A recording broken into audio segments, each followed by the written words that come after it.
guys, welcome back to my channel. எல்லாரும் எப்படி இருக்கீங்க? எல்லாரும் நல்லா இருப்பீங்கன்னு நம்புறேன். இன்னைக்கு நம்ம சேனல் என்ன பார்க்க போறோம் அப்படினு கேட்டிங்கன்னா 1 minute சட்னி தான் பார்க்க போறோம். இந்த சட்னி தோசை, இட்லிக்கு எல்லாத்துக்குமே செம டேஸ்டா இருக்கும். வாங்க எப்படி செய்யறதுன்னு பார்க்கலாம். அதுக்கு நான் 6 தக்காளி எடுத்து வச்சிருக்கேன். 2 பெரிய வெங்காயம் எடுத்திருக்கேன். ஒரு வெள்ளைப்பூடு ஃபுல்லா எடுத்து வச்சிருக்கேன். கொஞ்சமா கொத்தமல்லி எடுத்திருக்கேன். கொஞ்சமா கருவேப்பிலை எடுத்திருக்கேன். அப்புறமா ஒரு 12 வரமிளகாய் எடுத்திருக்கேன். கொஞ்சமா எண்ணெய், அப்புறம் கல் உப்பு கொஞ்சமாக தேவையான அளவுக்கு. இப்போ இதெல்லாமே போட்டு நம்ம அரைக்க போகிறோம். இந்த சட்னி உண்மையிலே சூப்பராக இருக்கும். வாங்க இப்போ இது எல்லாத்தையுமே நம்ம ஒரு மிக்ஸி ஜாரில் ஆட் பண்ணிக்கலாம். இந்த தக்காளி ஃபுல்லாக நான் இதில் ஆட் பண்ணிக்கிறேன். தக்காளி ஃபுல்லாக ஆட் பண்ணிட்டேன். இப்போ அதில் வெங்காயமும் ஆட் பண்ணிக்கலாம்.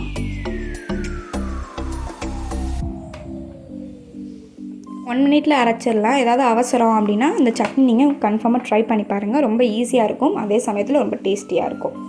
இப்போ தக்காளியும் வெங்காயம் மட்டும் நான் ஆட் பண்ணியிருக்கேன். இப்போ அதை நான் லைட்டாக அரைச்சிக்கிறேன். அரைச்சிட்டு அப்புறமா இது 3ஐயும் ஆட் பண்ணிக்கலாம். அது 4ஐயும் இப்போ நான் அரைச்சிட்டு வந்துடுறேன். வெங்காயம் போட்டு நான் அரைச்சி எடுத்துக்கிட்டேன். அப்புறமா இந்த வெள்ளைப்பூடு ஆட் பண்ணிக்கலாம். வெள்ளைப்பூடு, கருவேப்பிலை, ஒரு கைப்பிடி அளவுக்கு கொத்தமல்லி, 12 வரமிளகாய். உங்களுக்கு காரத்துக்கு தகுந்த மாதிரி ஆட் பண்ணிக்கோங்க. நான் என்னோடய காரத்துக்கு தகுந்த மாதிரி நான் ஆட் பண்ணியிருக்கேன். இது எல்லாத்தையுமே மிக்ஸி ஜாரில் நம்ம ஆட் பண்ணிட்டோம். எனக்கு இடம் பத்தலை, நான் அதனால தான் தக்காளி வெங்காயம் அரைச்சக்கப்புறமா இதை நான் ஆட் பண்ணியிருக்கேன். நீங்கள் உங்களுக்கு இடம் இருந்துச்சு அப்படின்னா மொத்தமாக நீங்கள் எல்லாத்தையும் கூட ஆட் பண்ணி கூட இது பண்ணிக்கலாம். இப்போ இதை நான் அரைச்சிட்டு வந்துடுறேன் கைஸ். பாருங்கள், அரைச்சிட்டேன். இப்போ இதை நான் அதில் எண்ணெய் எடுத்து வச்சுருக்கேன்ல, அந்த எண்ணெயை நான் அதில் ஆட் பண்ணிக்கிறேன். இதில் நான் தண்ணிலாம் எதுவுமே ஆட் பண்ணலை, எண்ணெய் ஆட் பண்ணிக்கிறேன். எடுத்து வச்சுருக்கோம்ல, தேவையான அளவுக்கு சால்ட் ஆட் பண்ணிக்கிறேன். ஓகே, இப்போ நான் திருப்பி அரைச்சிட்டு வந்துடுறேன். ஃபஸ்ட் கைஸ் பாருங்கள் எப்படி இருக்குன்ட்டு.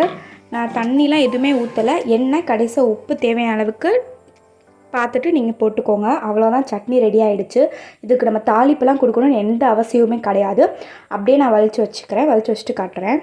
பாருங்கள், நம்ம சட்னி சூப்பராக டேஸ்டியாக ரெடி ஆகிடுச்சு. பார்க்கவே எவ்வளோ டெம்ப்டிங்காக இருக்குது பார்த்தீங்களா.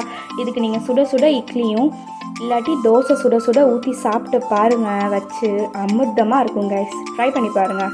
இப்போ நான் சுட சுட தோசை ஊற்றிட்டு உங்களுக்கு நான் வச்சு காட்டுறேன். பாருங்கள், செம்ம டேஸ்டியாக இருக்கும் சாப்பிடவே.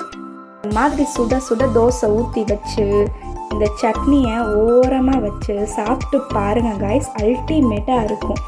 பாருங்கள்,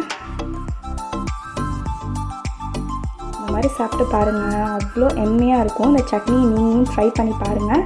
ட்ரை பண்ணி பார்த்துட்டு பிடிச்சிருந்துச்சுன்னா நீங்களும் ட்ரை பண்ணி பாருங்கள் கைஸ். கன்ஃபார்மாக உங்கள் எல்லாருக்குமே பிடிக்கும். பிடிச்சிருந்துச்சுன்னா மறக்காமல் கமெண்டில் கமெண்ட் பண்ணுங்கள். ட்ரை பண்ணி பார்த்துட்டு நெக்ஸ்ட் வீடியோவில் பார்க்கலாம் கைஸ். என்னோடய வீடியோ உங்கள் எல்லாருக்கும் இருக்கும்னு நம்புகிறேன். பிடிச்சிருந்துச்சுன்னா மறக்காமல் சப்ஸ்கிரைப் பண்ணுங்கள். பக்கத்தில் இருக்க பெல் ஐக்கானை கிளிக் பண்ணுங்கள்.